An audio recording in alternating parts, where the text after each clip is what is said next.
team of international scientists have found strong evidence linking obesity to 11 types of cancer.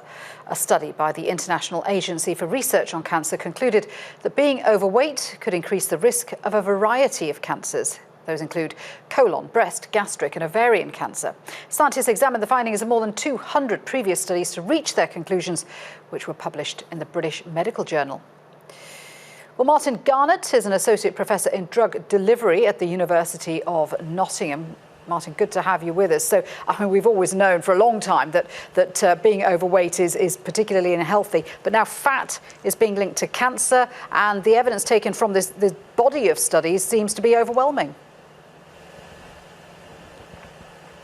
Yes, it's a very good study because it brings together a lot of previous studies. So while we've known for some time that obesity does affect cancer amongst other diseases, we now know much better which cancers are affected by obesity, and we've got a better idea of how much the increase in risk is.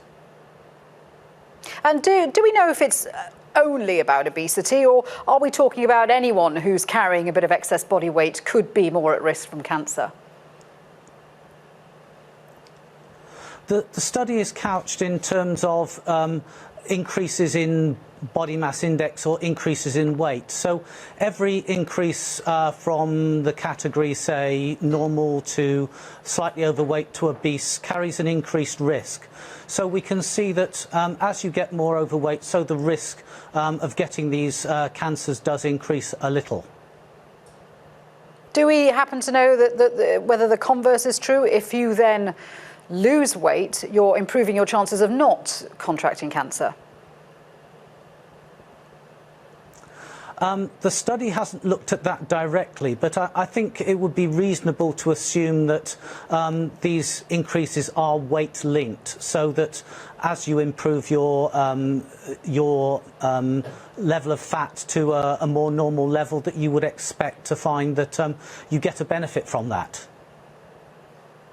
And of course, the reason why this is so significant is because, across large parts of the world, the UK and Europe including, obesity rates are predicted to rise. Does that mean we're going to see more cases of cancer in the future?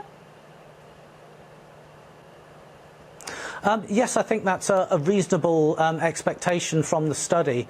And I think the thing about the study is that it does now give us a more accurate picture of how much that's going to increase. So I think most of the cancers cancers that were highlighted in the study were talking about an increase in perhaps 10% of incidence. So, for example, in the UK, where there are about 300,000 new cases of cancer a year, if there was, say, a 5-kilogram increase in the general weight, that might lead to about another 30,000 cancers a year.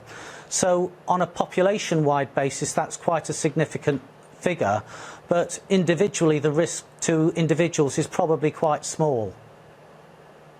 There's been a lot of attention, hasn't there, in trying to tackle the problem of obesity, because quite apart from cancer, it has so many other health problems. Do you think that at a government level enough is being done to educate the public and to persuade them to make lifestyle changes?